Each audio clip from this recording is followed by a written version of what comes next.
Hello, hello, everybody. Welcome back to Reality Realness with three S's. I'm your host here, Chantele Francis. Here with my lovely co-host, we have Michelle Nash. Hello. Michelle Nash. How are you? I'm great. How are you doing? Pretty good. I'm pretty pumped to be here because we're doing something a little bit different. But if this is your first time on Reality Realness, well, then welcome. We are happy to have you. Please join us in the chat. Please subscribe right down over there. We love having these conversations about the loves of our lives, which is reality TV. And we went nostalgic right now. We went back to where it all began. Pretty much my love affair with reality television started with Road Rules.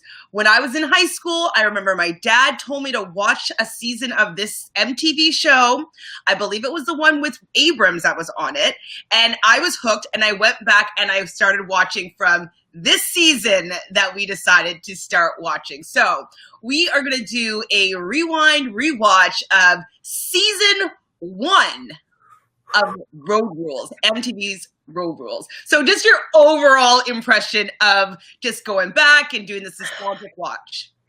It was so 90s, like from the first moment when they're just like randomly stranded. This helicopter comes, drops a box. In the box, there's a freaking tape recorder, huge tape, cassette tapes, like the nostalgia's there.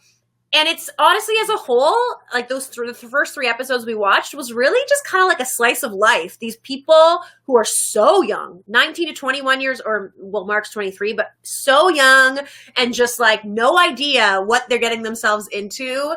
It was it was really heartwarming.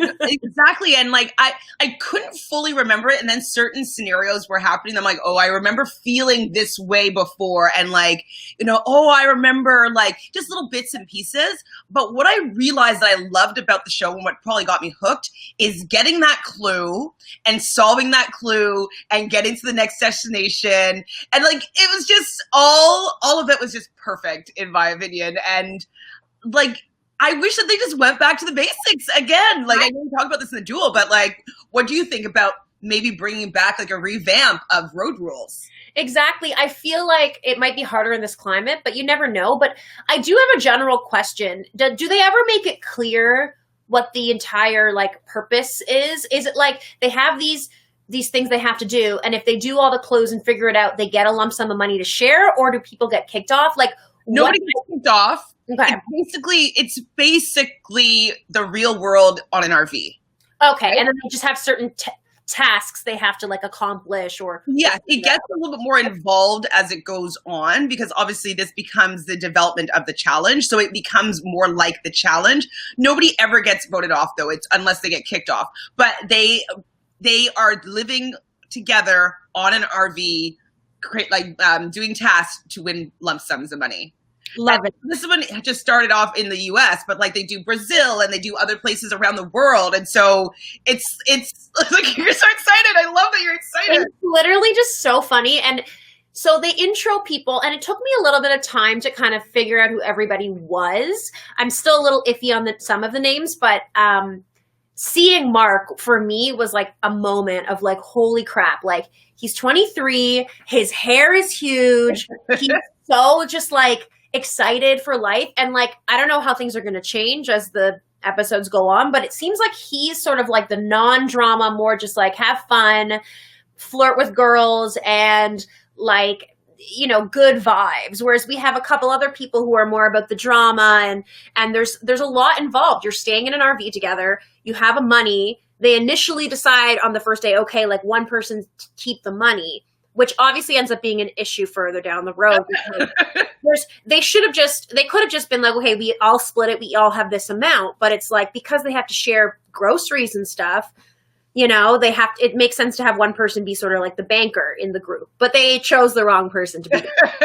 Definitely chose the wrong person. Would you have taken the role of the banker? I mean, I'm the kind of person that like when you play Monopoly and stuff, I do like running the bank.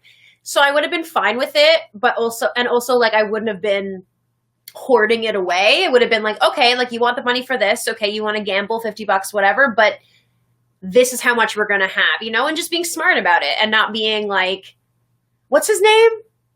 Los.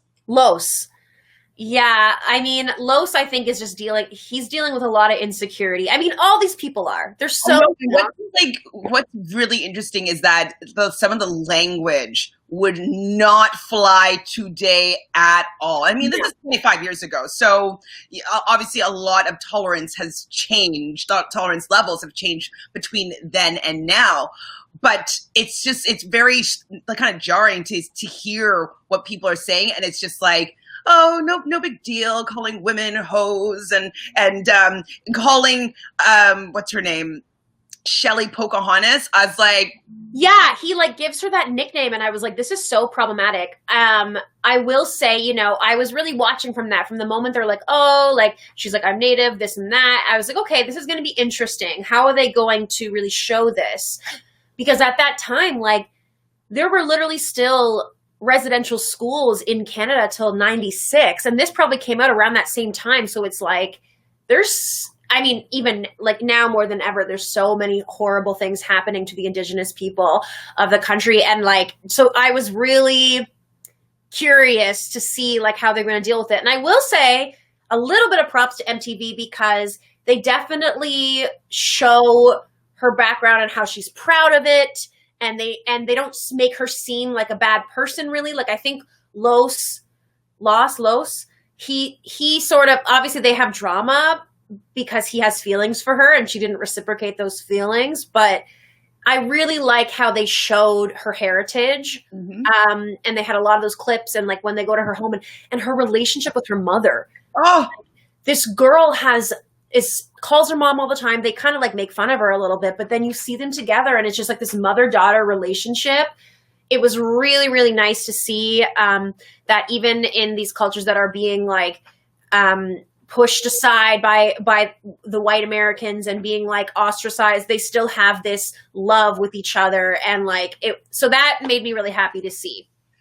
Me too. I mean, that's what I definitely gravitated towards with these shows, was seeing these people from different walks of life actually having to live together or have to do things together. That's what I found was super interesting. Like, obviously the Carlos character, he, you know, is very problematic in his approach, and he was actually making me so angry, probably in the second and third episode more so. He was really like making my blood boil. And I was trying to remember back then, like, how did he make me feel? Like, he made me angry back then. But that was like what I enjoyed about these shows is like, wow, like I would never expect to see a person like that, like A, on my TV, like they usually don't do that. And then B, like that he could actually make me feel a certain type of way. Like, what are these poor people living with him and having to work with them? Like, how are they dealing with it? And so watching them deal with this, in my opinion, at that time, problematic person, and kind of toxic a little bit. Yeah. Like, I was interested. I'm like, it's riveting. So can we move to I don't know, I think you might have a clip of the clue, but can we move to when they have to go find the youngest mayor? You want that clue? Or something? That clue is when they're okay. So basically, let me just give like yeah. Sorry. We start off with these 5 random people in the middle of seeming like a desert kind of area. I believe they're in California, and there's a helicopter. They have this cassette tape that Michelle was speaking of, and we hear this original clue. Okay, let's get this. Now down to business. Go to Yates Wells Gates at Ivanpah Lake, Nevada. Get there by early afternoon because I want you to get in at least one sale before your big race tomorrow. Is that the right one?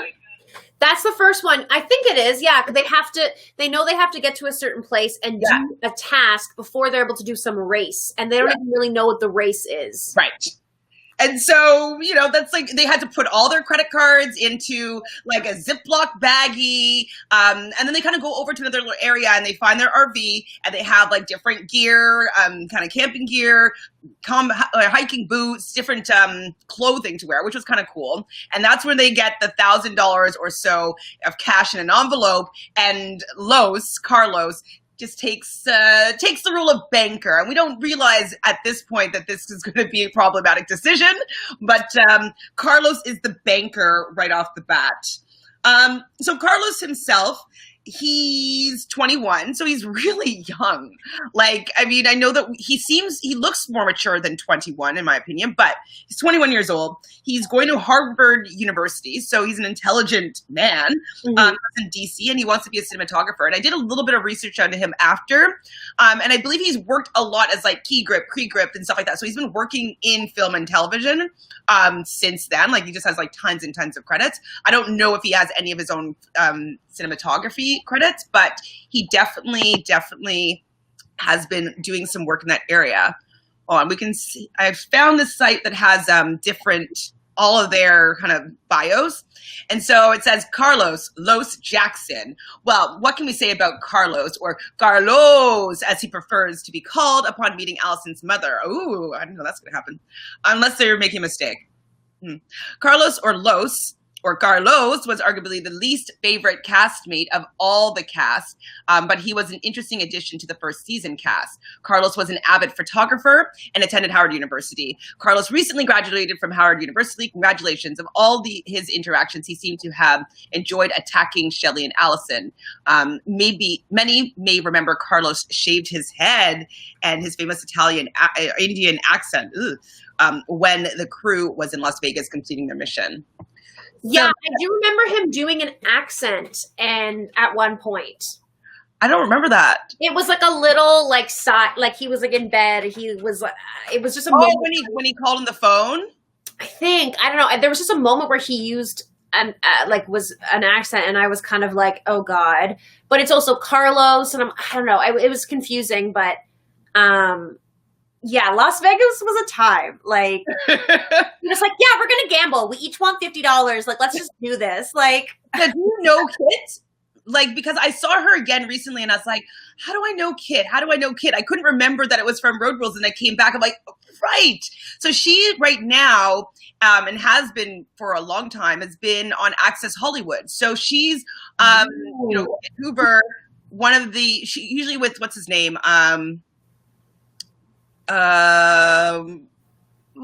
He's cute, but he's also from the political family. What's it called? Bush. Whatever Bush and her used to do Access Hollywood together. Anyways, I forgot that she was on this. I saw her face and I was like, how do I know her? And she's been pretty much in Hollywood ever since. Okay. She looks familiar to me. She's like probably, it's seemingly like the most likable character on the show. She has this flirtmance sort of with Mark, but then there's the other guy. Who's the other guy? There's no other guy. There's only 2 guys and 3 girls. Like, they kind of have a little cute thing happening, and she just seems really like down to earth and pretty relaxed. Her fashion with the jeans and like the plaid, like, sure, I was just like, yes, girl, like, this is what I'm here to see. I know, like, I remember because I was in high school. And I think my dad lived in Vegas at this time. And so I remember feeling like, oh, I've been to the Excalibur. Like, I know where that is. Like, I'm so cool. I know the Excalibur. So, they go there. We meet Kit. She's 24. She's from Atlanta, Georgia. Like you're saying, oh, wait, there is another clue. Oh, I didn't put the beginning clue, but that's the clue that they get after whatever, like their actual clue that they get inside the RV. Mm-hmm. And, I was really happy that they're doing, I feel like this first one was a really good beginning, introduction to Road Rules. Like, they're not going somewhere completely foreign that they might say the wrong thing or whatnot. Like, they're kind of on their home turf as the USA, and they're doing this exploration and finding clues and solving puzzles and winning money and working together. Like, it's just a perfect combination to me. Yes. I'm clearly excited about this. What happened next? Okay, I had a question. Yeah. Why couldn't they just open the bottle of champagne and drink it? Why do they have to smash it? I didn't get that. I did not get that either. That was really, I don't know. Honestly, I have no idea. The bottle. Why? Like, because it even when he hit it, it just broke and all the champagne fell out. It didn't even fizzle or anything like that to be exciting. That was a very bizarre moment. Because I was just like, why waste the champagne? I know. Well, one of them's 19. That one girl who's 19. Shelley. So she wouldn't even be able to drink. Oh, Shelley. It's Shelley who's 19. Yes. Oh, shit. Okay. So we also meet Allison. So Allison is 21. She has such like a wholesome vibe, but she's kind of badass. Well, yes, we find out later. She definitely New is. York. She has like a New York attitude. She's applying to med school. Okay, this is another thing that I thought was really funny, and I wonder if you clocked it. But so in their little bios, they wrote kind of things about them, and for hers, it's like loves Kermit the Frog. Yeah, I saw that. Loves to dance. It's like, okay. Their little captions under their names were so troll. I did not. I was like, this is too. So where were we at? We're at Shelley, basically. So she is 19. She's from Oklahoma City. She has 6 tattoos and wants to get a 7th. That's part of her bio. That's part of her bio. Wants to get a 7th tattoo. Okay, queen. Subscribes to Metal Edge. Did you look up Metal Edge to see the magazine? No. Is it bad? I mean, I haven't. I didn't, but like... Yeah, she loves metal, and she's like hardcore. But I think she's beautiful, and she's really cool, and she's very like, she's young. She's young. Totes young. What did I say? Savage Container. Oh, the sewage. I'm like, that's the one thing that I thought was super like gross, but like a bonding experience about being on an RV is when they're like, yeah, you're going to have to clean the sewage container. And like Kit was like, well, just don't use the washroom on the RV. And apparently though, I think before they get to Las Vegas, they had to change it. But Mark was the only one that used it. So they forced him, which is hilarious. They did. So have you ever seen an 8-ball before? Because they did use the 8-ball. Oh, of course. I had an 8-ball. I don't know what the time frame of these things are because 8-balls were so cool. So cool. I loved it. I think I need to get another one. I know. Like I should just start doing magic 8-ball tarot card reading. You should. Like, maybe I should make my own. You're like, anyways, I'm gonna write that down. That could be a good idea that that I look into. So, but they do say that are they going to get to Ivanpah Lake, Nevada? And the outlook is not good, says the 8-ball. So we get introduced to your friend Mark Long, who we all know from MTV's The Challenge. We love him, of course. He's actually right now, which is, I think it's really fitting that we're doing his OG season because he's been trying to get together all these OG, The Challenge, contestants and getting them to do an OG season. So it's nice to see he actually is the original OG. Oh yeah, he's the original OG. I didn't realize he was in the first ever Road Rules season. Like he literally is there. He's from the beginning. Yeah. And like when people are just like, old man, why are you coming back and do this? And they don't even know that without him, and his first season, there would be no real world Road Rules, The Challenge. Like none of that would have ever happened. Like they needed this. Exactly. Yeah. From Satellite Beach, Florida. He just graduated from the University of Florida. He was Sigma Phi something else. And he bench presses 315 pounds. Did you need to know that? Yeah, we really needed to know that information. Really vital. So I appreciated that. Oh, it was worth it. And so I loved that, they had to have been using, I guess, MapQuest. I was like, how did we do that back then? Like, I used to remember when I needed to go places, I would print out directions or what. Was MapQuest some sort of... MapQuest was so it was either use Google Maps or MapQuest, but MapQuest was kind of like first. And MapQuest was just like, you'd write in your destination and it would give you step-by-step process of where to walk. And you just have to follow. It'd be 50 meters walk this far. And I used MapQuest all the time, and I would print it off and then walk to wherever I was going. And I'd always get lost because you didn't have your little smartphone to be like, oh, my dot's over here. I got to turn this way. I mean, I was really good with maps and stuff like that, so I never got lost. But I remember I was actually visiting a friend in Las Vegas. This was around, I don't know, this was later on, 2005 or something like that. And I had to like drive the car to drop it off at like I had a rental, and so I was in one part of Las Vegas, but I was dropping off the rental somewhere else because I was going to visit a friend or whatever. And that was the only time I kind of got lost because I had this piece of paper, and it's like I-90 to like exit. Like I'm in Las Vegas driving at like I don't know 25 years old or so, and like it was just I remember that. But I remember having the piece of paper, like trying to like read it and driving in Las Vegas by myself, trying to find this like budget car rental. Really like looking at maps too. Like it's just like, ooh, I do not envy that. But like that was before really the internet was going.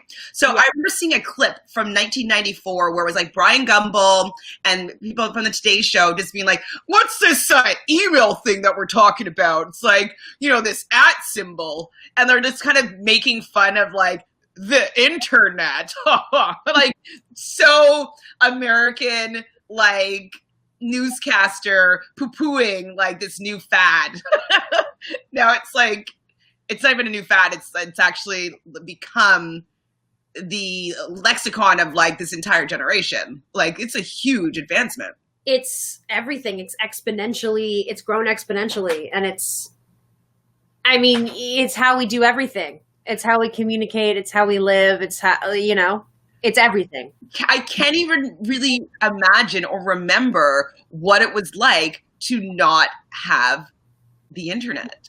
No, I barely talk to people on the phone. Like I'll talk to people over chat or talk to people over, FaceTime or whatnot. Like I barely use the basic functions that I was satisfied with when I was younger. Oh, totally.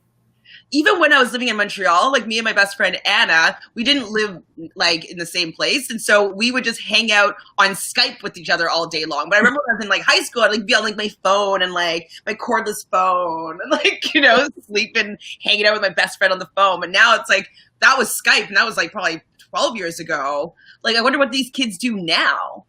I think they like Snapchat and FaceTime each other. Honestly, it's hard for me to say. I'm not really sure. But I think that they mainly use like video communication. I remember don't you remember talking on the phone with your friend at night, using up the whole landline, everyone's getting mad at you, and then you like three-way dial somebody else, like a boy, and then you like ask questions, and then the other person of course.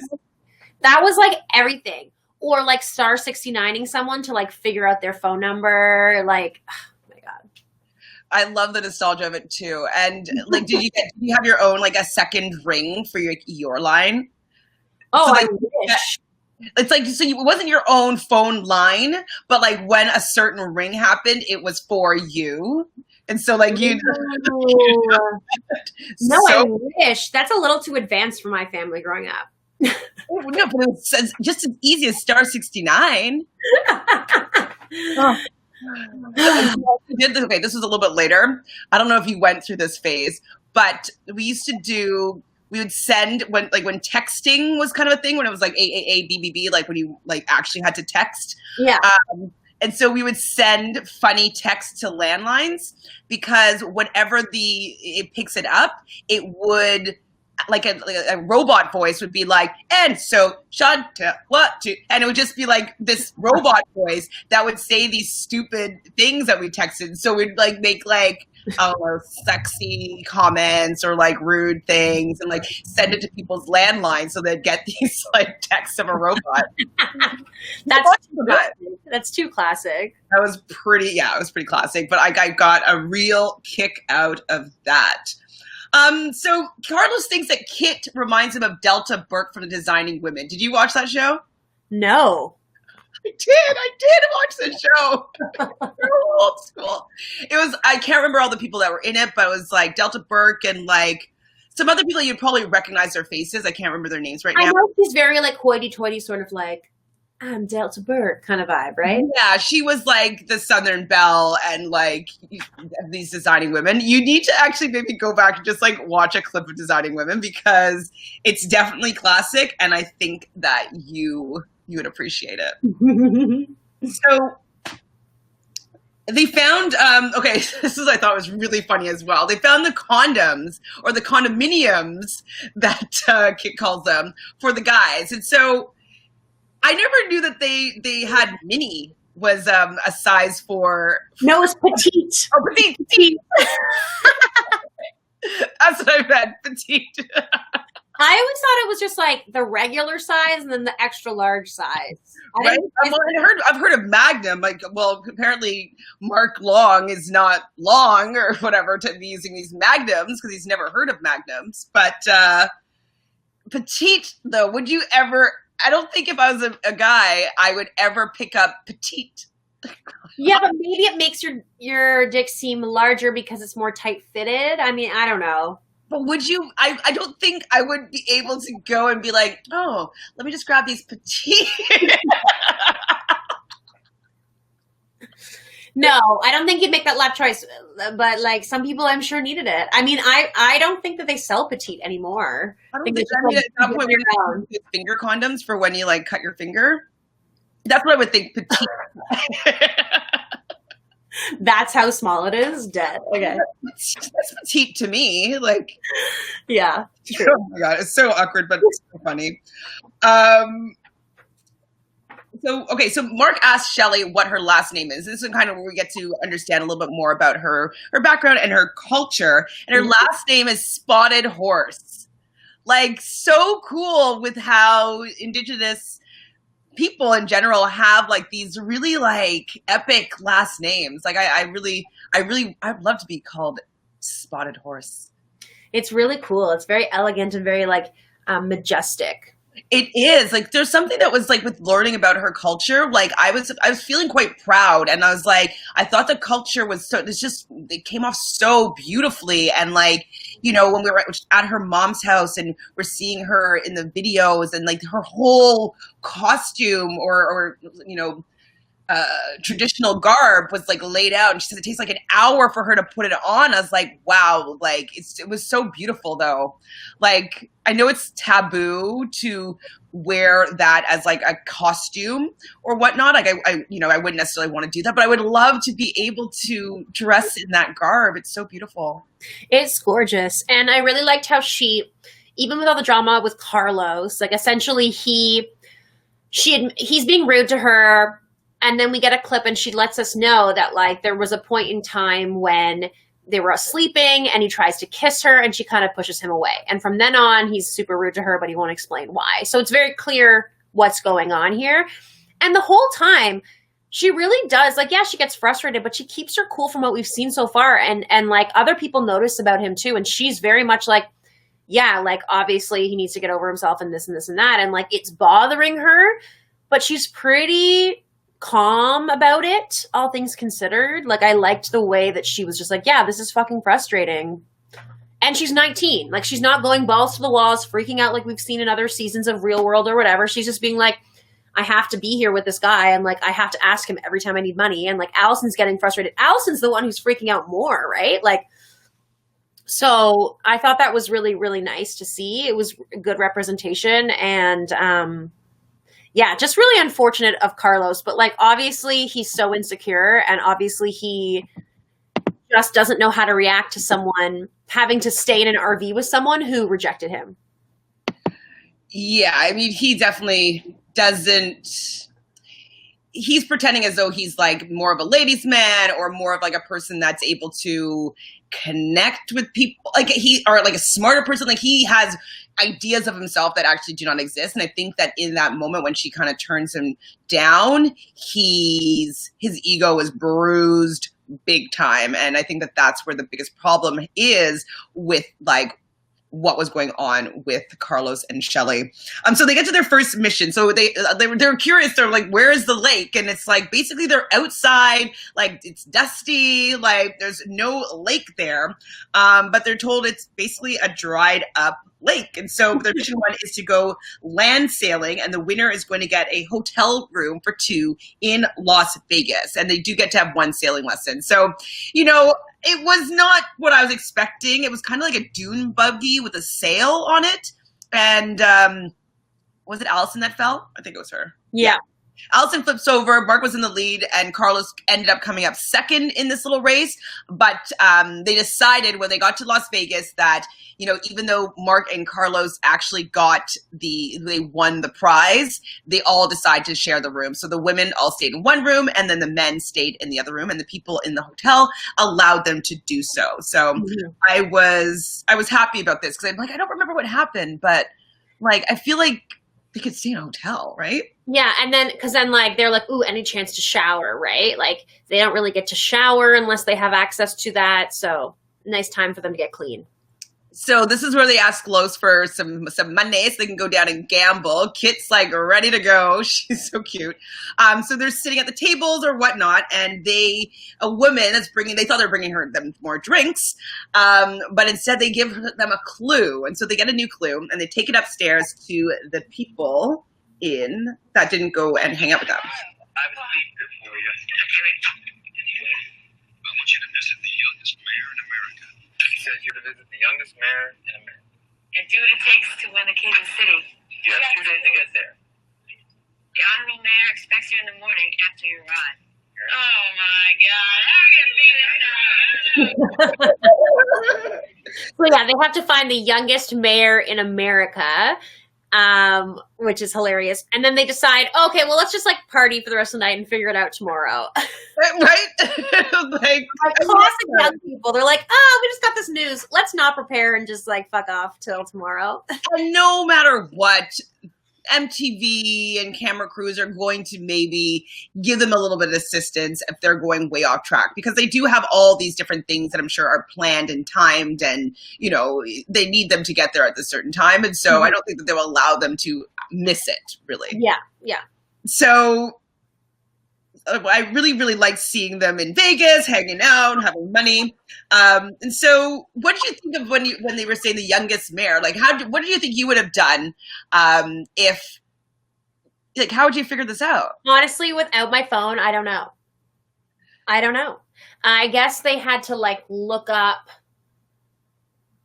How did they figure it out again? They looked at books and figured out who was the youngest one? I think for that one, they called a public library. Oh, yeah, that's a smart decision. And they found out that his name is Luis Valdez, and it's in Nogales. And so they know where to go. It would be so nerve-wracking to like be like, well, let's see if that's where we do it. Like, you know. They don't really have any assurance that that's the right direction to go. You know, they don't have like more breadcrumbs to be picking up along the way. They're just like, well, we'll figure it out. We'll go to the mayor's office in Nogales. And so that's what they did. And they found the youngest mayor of the city and they figured it out. Not only do they figure it out, but then they decide to party or whatever. They're like hanging out with the mayor. And the mayor's... Do they hang out first or no? Or they do the race first. Right. Like the whole reason for Right. They meet him. He's only like 23 or something, but he looks older.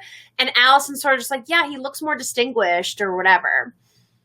Maybe he was older. I don't know. I was a little confused. He definitely looked older than 23, but he says he's 23. Then they find out they have to do a pentathlon. Is that what it's called? Yes. Where there's like 5 different things. There's like a bike ride. There's like a swim. There's I don't know. There's 5 different. There was rowing, biking, horseback riding, a jog, and then a jog on an incline. Yeah. So then they each like assign each other based on like what they think their skill sets are going to be. And why do you think they had to change the shorts? They had to change their shorts? Every single time, like it was kind of like the baton pass in like a relay, and so they. Oh, I guess that was just part of the thing. I don't know. It was kind of funny. I liked the race. It was cute, and like it was. They had to do something physical, and they had to like work as a team. And of course, Mark just decides to cheat, which I thought was hilarious. I thought it was hilarious too. So, but do you think that they should have gotten the keys to the city because he cheated? No, but at first I was like, maybe they're going to X him for that. But I think because they ended up giving the key to everyone, because they still didn't win. They got like 3rd place or something. But he was like, if I hadn't done that, we would have been dead last. Like, it's true. It is true. Yeah. So yeah, they were very good at that. But then after that, Luis decided to take them out and like show them, they went up for a restaurant in Mexico. I think they crossed the border and they went to Mexico and they went out for dinner, and they went to a bar after and drinks are flowing, maybe margaritas or tequila shots. I don't know what they were drinking, but it's the next morning all of a sudden and we see Allison returned to the RV wearing clothes that are different than the clothes that she went out in. So what do you think happened with Luis? And like she had to end up going back to get her clothes or whatever.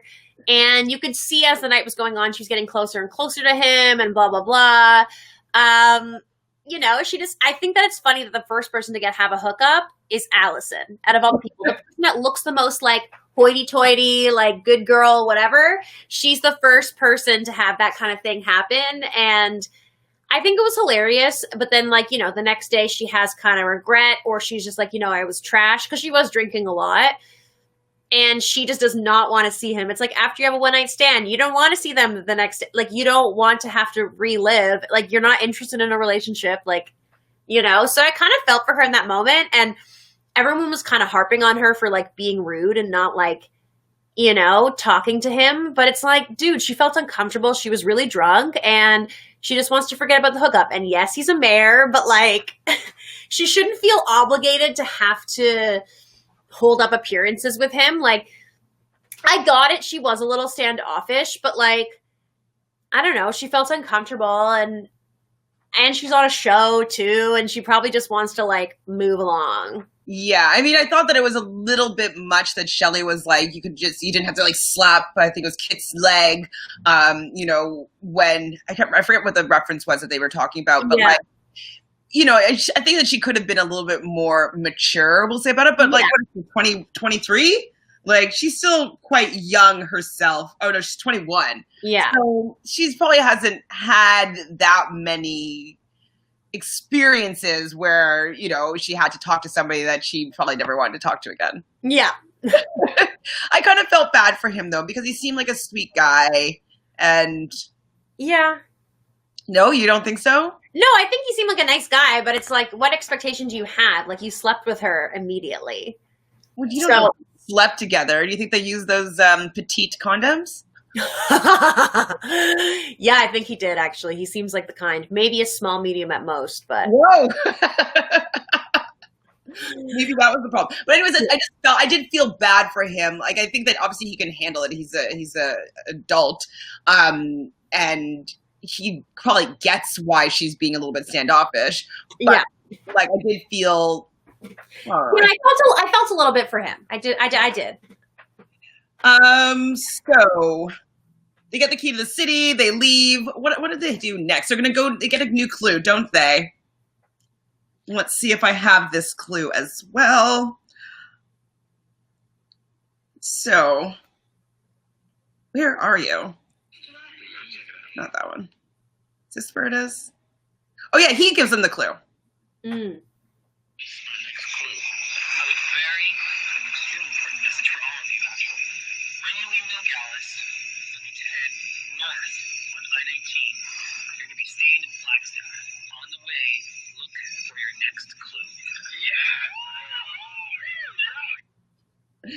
So Luis gave them their next clue, and they have to go and find their clue on their next clue on the way. I'm like, that seems so vague. Very vague. Yeah, they have to go to. They decide to stay in a hostel in Flagstaff, so that's where they were going. It's now snowy, so I'm assuming that they must have been doing this all in maybe October or so, for it to be potentially snowy anywhere. Did you have any indication of what time it was being filmed? No idea, but I assumed probably around the fall, because it was really hot in Vegas, and then they move and it's kind of cold. So it could be in October, November, who knows? Yeah, maybe it was November actually, because Vegas, it does get cold though. Yeah. But I'm thinking just the snowy times, but was it more snowy in October back then? Maybe it was. Maybe it was. So Carlos he's the photographer, whatever, of the group. And so when they get to Flagstaff, they decide to take a photo. And it just so happens that the photo that they take was right where their clue that they needed to find. So the clue says, I'll show it to you.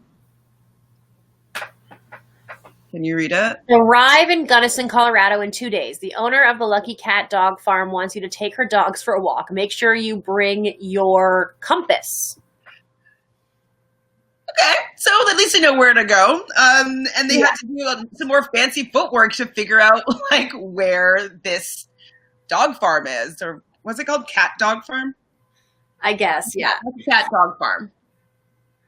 So they do it though. Like they seem to be able to figure these things out. So I'm wondering how much clues that they actually get from production. Yeah. Well, they go to these dogs, and there's all these dogs, just like, yeah, it was a little freaky. Well, I'm not scared of dogs or anything, but like, I don't think that they'd be allowed to do this particular challenge now. So basically they get to the Lucky Cat Dog Farm, and it is basically dog sledding is what they're going to be participating in. Is that something that still happens now? I feel like PETA would be all over it. Honestly, I can't say for sure. I'm not sure. Yeah, I'm not sure how that works, but it looked really dangerous for sure. Totally did. And like, the 3 rules is like never let your hands off the sled. I just remember when the first time, I think it was Mark let his hands off the sled and the dogs were just running with the sled. And I was like, they shouldn't let their hands off the sled. And then the rules came after. I was like, don't let your hands off the sled. Knew that. I put a little star beside this. I'm like, Los is kind of smug. This was after, so this is the night where everybody finds out that he tried to kiss Shelly. Los is kind of smug and won't tell her what's wrong. His attitude is really annoying, is what I wrote down. Very annoying. Yeah. And I'm just like, one thing that really bothers me about how he was acting, I'm sure that he's matured and changed since then. So this was obviously 25 years ago. He's probably watched it back now and been like, wow, like I was an asshole. But it's the fact that like women are always supposed to tolerate bullshit like that. You know, and he talks about women too is not okay. It's not okay. He was really, really misogynistic and pompous and arrogant. And it's just like, he was just, girls, hey babes, like, sweetie. I was just like, you deserve to be punched. And they call it out. Like, Allison's like getting so frustrated by it. And so is Shelly, but even more so, Allison's just like, no, don't talk to me that way. Like, she's from New York. She's like, you don't, like, I'm a fierce woman, and there's no reason to treat any women like that. I think it speaks a little bit to the time period of it, because it's literally a different time period, but also like the olden days. Yeah, but I mean, that said, it's not like we haven't seen this behavior from many of the men in the challenge before. So yeah. Zach. Oh my God, I just need to tell you one thing. I got into a slight argument with somebody about the challenge the other day. And so this person is trying to convince me that Pauly Calafiore is really good TV and she wants to see him on her television screen, and that he's like bred for this. He's made for the challenge and he loves him on it. Yikes. It's probably a Cara stan as well, isn't it? She didn't make that clear or whatever, but I was just like, she's like, well, you probably like Jordan then. Like Jordan has said problematic things. And I was like, I don't necessarily like Jordan. She's like, well, Tori shouldn't be on the show then either. And I was like, well, Tori hasn't really said anything problematic. Like, yes, maybe the fact that she's with somebody that has said some things, but Jordan is actually not going to be coming back to the challenge for a while. And she's her own human being, right? Like, he did those things when she wasn't with him. She's with him now, and he still has some problematic behavior for sure. And that's not on her. That's exactly. Not on her. And like, I was so mad that like I was starting to get riled up. Like, I was just like getting the anger going. I was like, wow, this like, how can people like him? Honestly, if you really need to like feel, it's the same people for like, sorry to cut to like Big Brother. I know we don't want to talk about that horrifying season that's coming to an end, thank God. But what I will say, it's like the people who are like, oh, but like, actually Christmas is playing a good game. Or people who are like, you know what I mean? Or people who are like, oh, but like, I actually kind of feel bad for Nicole. Like, there's these people who just like, they do not understand what competition reality TV is about, and about like just the integrity of the game, the competitive spirit. And yes, there's drama sometimes, but it's all within this certain, bubble. And I'm not into toxic drama. Yeah, exactly. I think like drama that comes organically from people being situations. Like, I don't particularly like Lowe's, but the drama that's kind of coming out of it, it's organic and it's interesting as a study of human behavior, like a sociological study of human beings interacting. Interesting to see what bugs people or what gets them angry. But like for someone that just comes in specifically to be toxic and disagreeable and rude and mean and unkind, like that is not interesting to me. No, and it's not interesting to me of just this toxic masculinity of like, oh, I'm better. Like, I know I'm better and all that stuff. It's like, yeah, you got to think that you're better and you got to be competitive. But like, do you notice how the way Mark is in this season? Like, he's being a strong male, but he's not stepping on other people's toes. And he's still treating the women with respect. It seems. I mean, this is a TBD because we haven't seen the rest of the season. So maybe something. And like, I'll bite my tongue if that's the case. But like, there's just a difference there. And as far as Paulie is concerned, I mean, he is not mentally okay to even be on the season right now. So to say that he's like, that's not true. I don't believe that. And I was okay, like, are you friends with him? Like, do you know all these people? Like, yeah, sure. I don't know these things to be fact, but what I do know is the fact of what I've seen on my screen. And what I've seen on my screen has been unpleasantness when it comes to him. And his only redeeming moment for me was when Cara said that bullshit about Tori and Jordan after they got engaged and said that rude comment. And Paulie was like, really, Cara? That's the one moment that I will give him where he was actually like, whoa, Cara, like that's not necessary right now. That's the only time where I was like, thank you, Paulie. That's it. The same person that I was having this argument with was like trying to make me like Natalie as well. And then she's like, and I was just like, what's happening here? No, we do not like Natalie. So no. bad. No. And so I was trying to explain to her, I'm like, well, I don't really like the new class of people that are coming on the show because I feel as though they think that that's what people like you want. And that's not what I want from my TV show. Like, yes, I watch it because like I've been watching it since Road Rules 1 and I've grown up with these characters and she's like, oh, so like you're just tolerant now more so to people's like toxicity. And I'm like, well, yes and no. I don't think that they're at the same level of toxicity, and I've seen them grow up. I've seen their journey. I can feel empathy towards them, that they're not just coming on this television show because if they think that they're going to be an asshole, that they're going to get more TV time and then be invited back.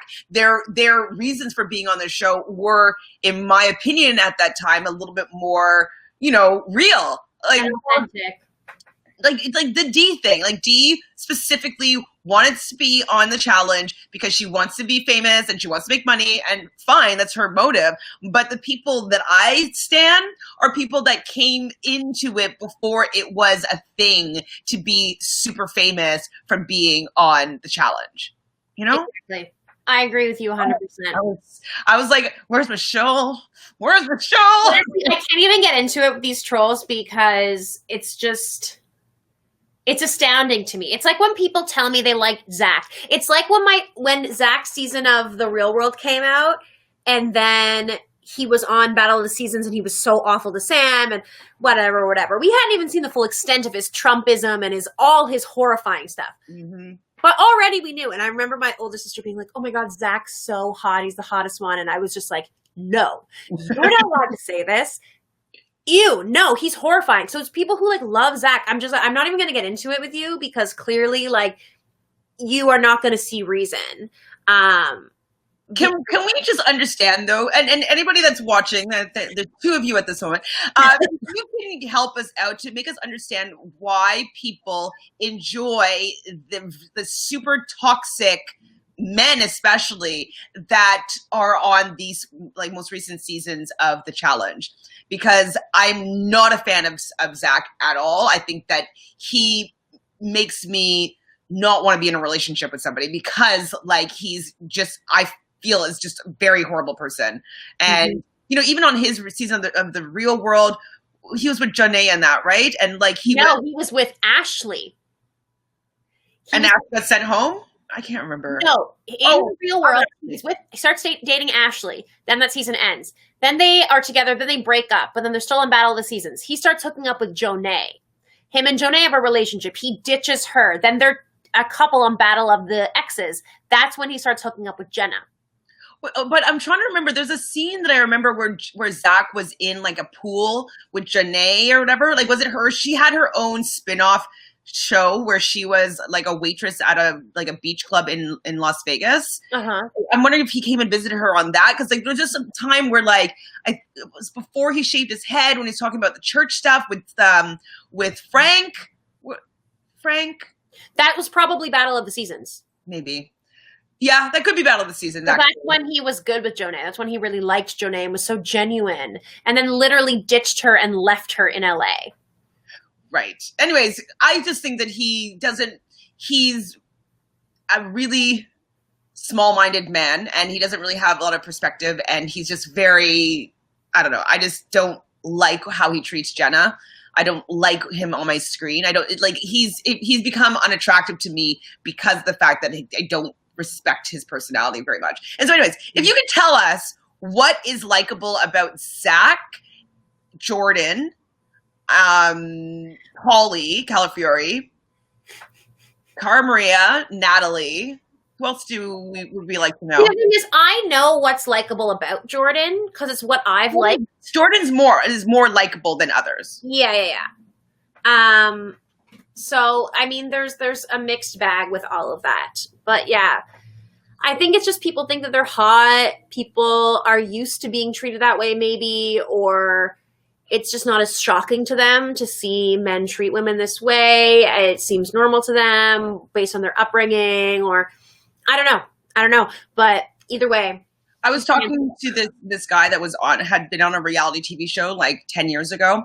And one of the things that he said is that the table flip on the Real Housewives of New Jersey, I believe it was. Do you remember that the whole thing where Teresa flips the table? He says that moment has actually ruined and changed reality TV forever. And it's because now networks are always trying to create these fabricated dramatic moments. And so that's what they want, the drama, they want this, and that's what they're kind of showing us now. But like, that was such a real moment, how like it just happened out of nowhere. You're like, whoa, like, because it was real. And like, that's why I can't get behind all these, you know, constructed toxic moments. It's not interesting to me. When it really happens, and if you just let people hang out, it will really happen. You do not need to put in toxic Calafiore in there to create drama. Like, it's not interesting to me. I think it's boring. I like seeing the real stuff because it's alive, it's real. But like, when people are just doing it for, you know, the fandom or like the producers, like it's so boring to me. Agreed. But that table flip, it was good though. That was a good table flip. And yeah, I really do agree that it's really the first table flip. That was real. And then like, obviously now after that, you get like Jersey Shore and all this like toxic stuff because they think that that's what people liked about the table flip. Like, no, it was a real organic moment that was electric. Can't recreate that.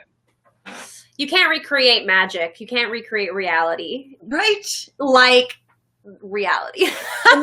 we all fell in love with reality TV because we got these moments organically. And then, you know, I used to watch The Housewives up until then, basically. And now I'm like, oh my God, he might be right. Like, I don't really watch reality TV anymore because I don't really like these toxic fights. Mm-hmm. Like, that's not interesting to me. But that clip was interesting. It was. I used to watch Real Housewives, but I stopped watching it after a while. There was just too many things to keep up with, too many different seasons.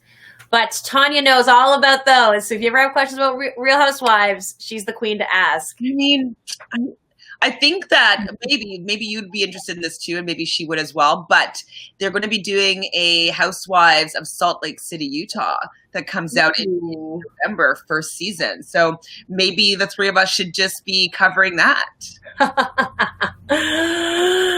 I'm not opposed. Okay, good. Maybe do it, pre-record it and then do a premiere. Just so if it doesn't fit with your schedule, but we'll figure it out. But it starts, I think, November 10th or so. So we have about 3 weeks to figure out how to make this work, which will be kind of fun and exciting. So back to what we've really been talking about is the real world. So they get a clue. Wait, what happens? No, they had to sleep outside. Was that before they slept outside at some point, and Shelley and Los ended up kind of walking off and figuring out how to put a tent together or whatever. And they were able to put aside their differences, which was interesting. The other people in their tent was kind of rolling down the hill or whatnot, and they didn't get as good a sleep as Shelley with her 8 hours. Have you been camping before? Have you put up a tent? Not in winter, no. I've definitely camped quite a few times. It's been a while. And it's always stressful. It's always the worst. Like setting up your own tent and getting a fire going and all that. I mean, it's fun if you're with people who are good at that stuff. Which I don't think any of these people are like super excellent at it. So it was pretty funny. I mean, I love that they're just troopers, though. They're like eating food out of the can. Like they're not worried about getting like a little burner going or whatnot. They're just open to whatever the experience is going to be, which is what I really like. There's nobody complaining about it not being like 5 stars. They're just like go with the flow. And even Los is pretty go with the flow considering how, regimented he kind of is. So I've camped a few times, in the snow a few times. I kind of like it in the snow. Like it has like a crispness that I like. You get really cozy and warm, but it's like the air's crisp. It's kind of nice. Yeah, the idea of it's really nice, but I'd rather be in a cabin. Fair, wouldn't we all? And I also, I think I told you about it, but I did a Survivor during the summer. Right. I had to camp for 3 days out in at a lake. And so that was like a good experience as well. I didn't really have to put up the tent. I just had to hold pegs and put pegs in the ground. But I like it. And I like that they make them do stuff. That's what I liked more so about Road Rules over the real world, is that they always had tasks and they had to figure things out and they had to do stuff and they had to work together and they had to solve clues and mysteries, and it was just more involved. And so that's what I liked about it. So they get another clue. Who gave it to them? They had the dog sled back to civilization, which I thought was really dangerous. They slide into almost the road, and I guess Carlos ended up saving them or helping them out. Yeah. But how did they get the clue? Who gave it to them? Oh God. Wasn't it one of the guys from I don't remember. I'll be honest. I don't remember. Me neither. But anyways, they're going to Oklahoma City and they're going to have to let Shelley show them around her town. And so, this is like what we were talking about in the beginning, how she gets to her home where she lives with her mom. And I thought it was really interesting that Carlos has been so rude to her daughter and she's still quite civil with him. You know what I mean? Like I probably would have had to sat him down and had a little bit of speaking to. What would you have done, do you think? The mom? Yeah. I mean, I think that obviously they have a mother-daughter relationship where they share everything. And I think the mom knows, I'm not going to get involved and create more issues for my daughter. I know what she's going through and I'm just going to she seems to have her shit together, this mom. She really just in terms of the heart and the soul and she's just I'm going to do what's right. And, she's there for her daughter and her daughter seems safe. So she's like, you know what? She can figure this out. I feel like she wasn't overbearing in any kind of way, which I was maybe expecting her to be. She was just sort of chill and kind and nice and gracious and let them stay there and everything. So I thought it was great. If you were Carlos, I would not be able to go into the family home of the person that I was being so rude to. Oh God, no. Of course not. It's he has such an ego. He's just of course I'm welcome here. Do you know what I mean? He's well, I'm a man and I'm welcome. I don't know how he was, but that's just how he. how he views himself, I guess. I wrote down, this is when he started calling her Pocahontas as like problematic, but back in those days, maybe it wasn't as flagged as like things not to say. And then he was saying that he couldn't care less if she was feeling friction. Like, yeah, it's all lies. Everything he says is lies. Because then she finds out that he's saying to one of the other girls or something like, oh, you got to get her to stop, all this stuff. Like saying stuff about her. And she's like, tell me to my face. And then he's just like, nothing. Like, you guys are just creating drama. It's like, you're creating the drama, talking about this and being weird to her. And then when she's trying to actually confront it and communicate, you're saying, oh, you're just girls drama. I didn't really listen to them when he's like hiding in his sleeping bag and he's ignoring her. And it's just like, you're making it seem like she's creating drama, but this is all drama that you created. And now you're not standing up for it. Do you know what this reminds me of? And I was talking about it on the Bachelorette podcast, when guys on like dating profiles say like, no drama here, please. And you're like, he's the type of guy that would say like, I don't want the drama. And it's because he creates it because he's toxic. Oh, 1,000%. That's totally what he does. And it was just so evident. It was just laughable, honestly. He's just completely unaware and ignorant, and props to Shelley. He was like, he doesn't think that she is on his level intellectually. Yeah, LOL. Get out of here. Oh. How would you deal with him if you were on that RV? Not as well as she did. No, me neither. I definitely would have like probably chewed him out, and then if he still reacted that way, like actually just ignored his existence, I would have said, give me my 5th of whatever money's left. And gotten my money from him somehow. If I had to get Mark involved, like another guy, to be like, I need the money from him because I will not ask him for the money. Get Mark to get the 5th for me or something. Mm-hmm. Get that money and try to be as self-sufficient as possible from then out. And I would fucking just ignore the fuck out of him. Which I don't know, is that the healthiest tactic? But that's probably just what I would do. I don't know. Just watching it though, I was getting like really amped up and like I was just so angry with him. And you know, the fact that they're arguing over money that's actually all of theirs was like really annoying. Because it's like, why do you get to be the gatekeeper for everybody, and then you decide to go get Chinese food and spend $10 while they're my god, I was so mad. And crackers, and like he just gets to go and spend $10 on himself. I was just so angry about the entitlement that he seemed to have and the lack of consideration that he had for anybody that he was living with. Like, it was just he was just so toxic that I think that if it was me, I would have probably, I would have reamed him out. I probably would have get kicked off the show because I'd probably say some things that were, at that time anyways, that weren't very kind. Like, I would go for the jugular. I'd be pretty nasty, I'm sure. I'm an anti-confrontational person by nature, but I'm very angry. So I probably would have like had the rage, but then just given him like full silent treatment to the point that it bothered him more, if that makes sense. I was always really good with my words, and like, you are excellent with your words. So I would have probably, especially back then when like, I would have just like, let him have it.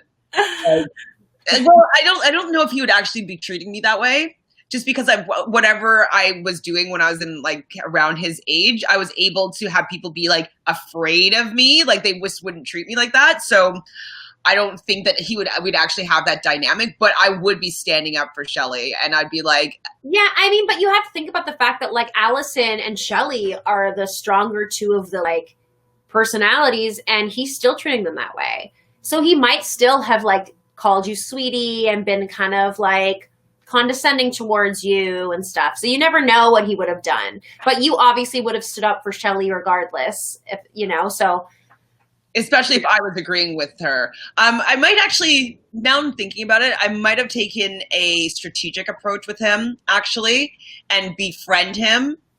And actually, realistically, no, I'm not going to get into an argument, like a yelling match with him. I would probably have talked to him and like really showed him what she might have been feeling and showed him how he may have been making them feel, and maybe I'd map it out that way. Mm-hmm. I don't know. But one of the two. It's either tongue lashing or talk. I'm definitely going to say something though. I would never I wouldn't be able to be the kid in that situation. Just like let these people having these fights. No, Exactly. I would have taken control of those fights for sure, and I would have taken control of the money. Yes, of course you would have. Why would I let this asshole have the money? Like, no. No. That's actually probably also why he has this like elitist, like, you know, false sense of arrogance or whatever, because like he thinks that he has all this money, I think is also a problem. And then as soon as Allison says to the group, is it okay if anyone but Carlos takes the money next time?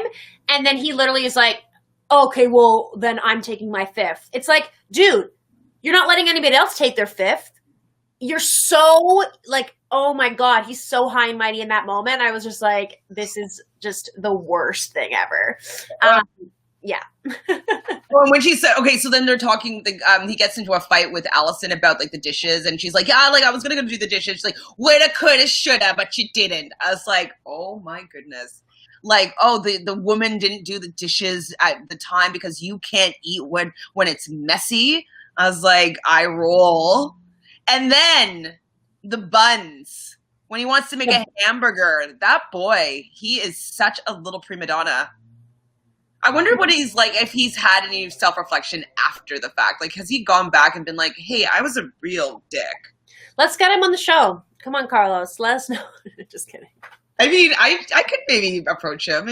No, I don't know if I'd want to. Well, we could be like, I know it's been 25 years, so... Please explain what you've learned since then. Please explain why you cared about the bun so much. No, right? Because he's been dreaming about having this hamburger out of the microwave on an RV. Like, I'm dead. So they got pretty good at scamming, or at least Mark did apparently. And so like they're like scamming, staying in motels and using their pool and getting like continental breakfast in the morning. Would you have been keen on doing that? Oh yeah. I mean, I'm sure that the production was like, just let them stay here. Yeah, exactly. I'm sure they like figured it out because there was cameras, obviously. Like, so did you notice that when they actually get to Shelley's mom's house, that like they were seeing her hug her mom, and Allison just like reaches over to give like Los a hug, just like, we're in a family home. Like, look at, they're having a nice moment here. Like, we're each other's family right now. Let's just like let bygones be bygones. And he actually pushed it away. Yeah, I clocked that. He's such a baby. Ugh. So he's like, says to the mom, what should we call you? What she call you? And she was like, well, everybody calls me mom, which I thought was like a way for her to like be saying like, yeah, do you see what you're doing to my daughter? I think that was her way of kind of getting into his psychology, his thought process, and like, was like, I am a mother, and this woman that you've been not kind to is my daughter. So you can call me mom. Yeah. That was a great moment. Mom? Yeah, I always call parents mom. I never really call them by their name. I feel weird about it. Even if they're like adult friends of mine, I'm like still like, hey mom, like, I don't know. That. You mom caller or first name? I'm a mom caller. Me too. So they see her bedroom. It's all like rocker pictures and like rock bands all over the wall. And it was actually reminding me of like when I was a teenager. You're going to lull, but I literally had everybody, early teens, like 14 or so, all of 90210 pictures up on my wall. I did. And I think I've told you before the most embarrassing one. AJ, don't judge me, people. I don't know what was going on in my mind, but Jean-Claude Van Damme. To each their own, honestly. I don't find him attractive at this point at all, but like I had all of the 90210 people and like Jean-Claude Van Damme were like the people that I was for sure standing back in like when I was like 12, 13, 14. You? I wasn't allowed having things on my wall. My mom was very wall covered. It was putting the paint. You got paint? like if there's paint on the wall, I couldn't put posters on my wall. It was really sad. But I had a lot of like magazines, and I had a lot of, obviously like Spice Girls was like my main, but I also had a lot of like Aaron Carter, and Orlando Bloom, and the guys, Angel from O-Town. Because I want it all. But yeah, no, I wasn't allowed. It was really, really sad. And like, then when my parents split up and I got to be at my dad's house, that's in middle school. That's when I started putting shit on the walls. Yes, rebel with that stuff. Rebel. I do have to hop off, but I did want to say, first of all, I'm so pumped about this. And second of all, I want to shout out to Blaine, one of our viewers, because he did message me on Instagram, but I didn't see it because I have a private account anyways. So I want to apologize to you, Blaine, if you're watching this, because I didn't know what show we were doing at the time that he messaged me. I get you. Pumped about the passion. If you want to find Road Rules, you can find it on YouTube, and it's decent enough quality to watch. So it's been pretty good. And they're only 20-minute episodes. So they're really so palatable. Yeah, we kind of got like a little bit off track here today, but like, honestly, I just have like a couple other things to like mention. So like we did it. Like we did it. And you know what? We went on a Polly Calafiore tangent. We went a lot of little off skirts. So next week we can pick up and finish this off and sort of move on to the next few episodes. We will just pick it up from where we are. So yeah, we'll just finish this episode right now so then we can just do it all together. So we'll pick it back up from when we're at Shelly's house, like when Carlos is like, oh, you're not going to fix me a plate? Mm-hmm. Well, that's what we'll start there. And then I'm going to see if I can find Carlos and maybe he can come on and comment. Or I don't know. Well, I'll just do a little bit of research that way. So I'm so happy that you were able to, join me on this memory lane of the beginning of our favorite TV show. I think it's important for us to like be going back and like seeing what our history is before we can like really talk educatedly about what's been going on right now. So absolutely, 1,000%. I'm super pumped, and I'm pumped that we have this chunk of time. So you guys, we're always going to be here on Mondays. Mondays, 1:30 to 3 p.m. Eastern time. We will be chatting about old school road rules. Yay! If you haven't already, please subscribe right down over there. Follow us on all of our social media channels because we love you. Ring that bell so every time we go live, you'll be notified. You can come and join us on the party. So Mondays, 1:30 to 3, we're talking road rules. Love you guys. Bye, guys. Bye.